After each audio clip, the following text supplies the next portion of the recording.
सोहम सोहम जप करी मना,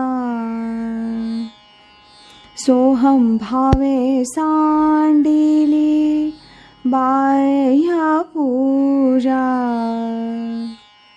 सोहम रूपे जाणिले आत्मराजा, सोहम शब्दे देखिले त्या गुरुसी, सोहम तत्वे तारितो जो दीनासी.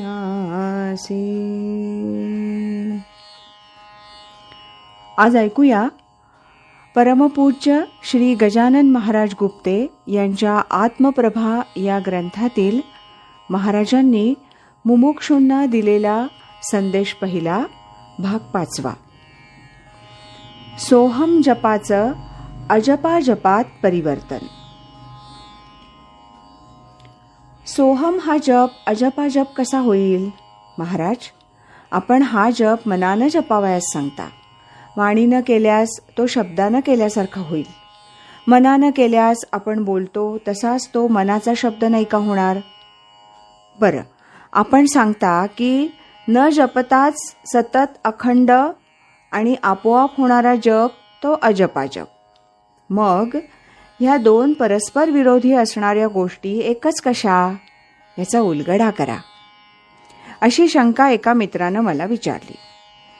मला वेदांत अगर अन्य शास्त्रोक्त पद्धतीनं समजावून सांगता येईल, परंतु अनुभवाची गोष्ट सांगितल्यास ती अधिक लवकर पटेल आणि तुमची शंका आपोआप नाहीशी होईल, असं मी म्हटलं आणि सांगण्यास सुरुवात केली.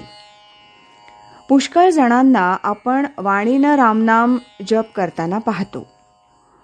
मनानं जप करण्याचं फारच थोड्यांना माहीत असतं. आपण मनानं करीत असलेला जप हा मनाचा शब्द असं जरी वाटलं तरी दीर्घकालपर्यंत सतत अभ्यास केल्यानं असा अनुभव येईल की आपलं मन जप करीत नसताही गुप्त रीतीनं आपलं जप करण्याचं कार्य कानाला मात्र ऐकू येतंय.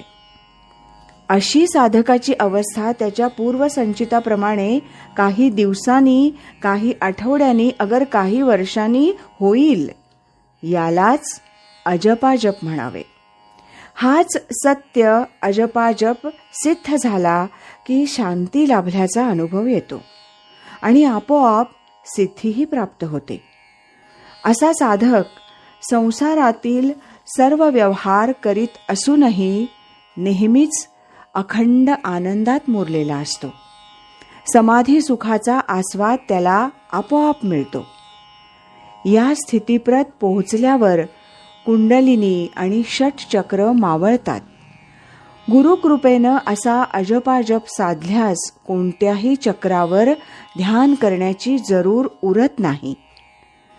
माझ्या आत्मनिवेदनात ह्या गोष्टीचा मी मुद्दाम उल्लेख केलेला आहे. मी मात्र काहीच करीत नाही.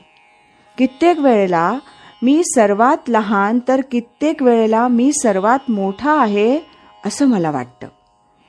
माझी कोणतीच वृत्ती उठत नाही. सर्व काही सहज स्वरूप आहे. मी सुद्धा सहजासहजी आहे, अशी माझी दृढ भावना बनून गेली आहे.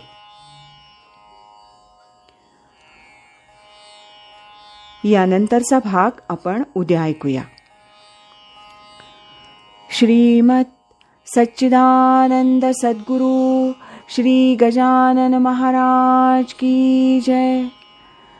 श्रीमत सच्चिदानंद सद्गुरु श्री स्वामी स्वरूपानंद महाराज की जय. हरि ओम तत्सत.